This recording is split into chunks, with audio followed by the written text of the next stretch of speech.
In this video, I'm going to show you exactly how I managed to put together this dream height adjustable hardwood live edge desk for quite literally thousands upon thousands of dollars less than what everybody else is spending. And it just so happens to be essentially the easiest possible DIY project ever. It's so easy, I don't even know if you could call it a project. It's just more like something you'll just do in an afternoon.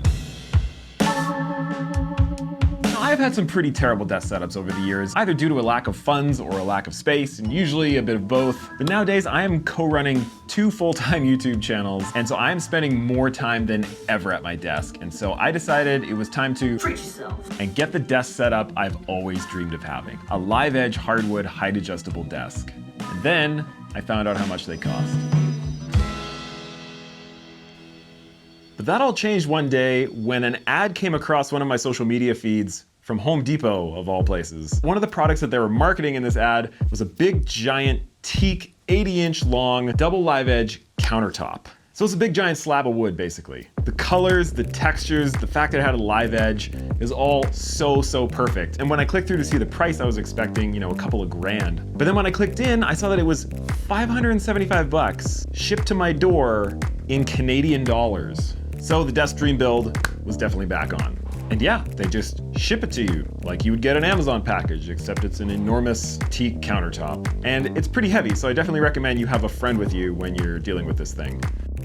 All right, so once I found this panel and saw the price of it, the first thing I did was go and check into the company that actually produces this desktop. Where is it produced? Where are they getting this wood from? What are their practices like? And I am happy to say that the company who does make it, they're called Interbuild. From what they say and what's on their website, it is sustainably sourced. It is not from some giant big old growth teak trees. This is actually multiple pieces bonded together, which I personally very much prefer because, well, I don't think any desk is worth taking out some big beautiful old growth tree out of the forest. They say it's a carbon neutral product and there are 0 VOCs in the finishing of this, and so it's not gonna stink up your office and give you a headache. And from what I found, they sell these things through a number of different outlets globally, and so no matter where you live, you should be able to find them on Home Depot or Amazon potentially. I'll leave some links in the description. Okay, now that you have your ridiculously nice tabletop, it's time for the legs.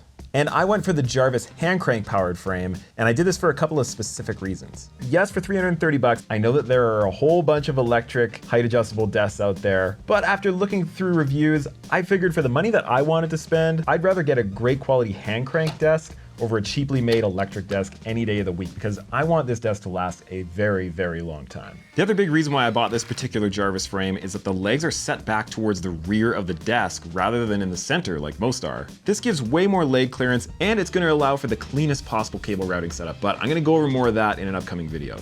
The last thing I got for the main desk build was casters. Now the ones sold specifically for Jarvis desks are kind of pricey for what you get, and they also have a really high stack height, which I did not want. So I bought these ones instead, and the only tricky part is that the desk frame requires M8 by 15 millimeter length stems, but they are nearly impossible to find. So I got these with M8 by 25 millimeter stems and just cut 10 millimeters off the stem length. So all I had to do for the basic desk itself was just pre-drill some holes, put in the wood screws, and attach the crank handle. I also gave the edges a light sanding and put a coat of oil on there, which is just meant to help protect the wood a little bit. And that's it. You buy the desktop, you buy the legs, you put them together, and you save a metric buttload of money.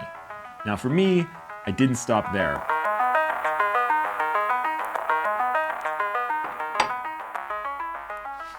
Oh.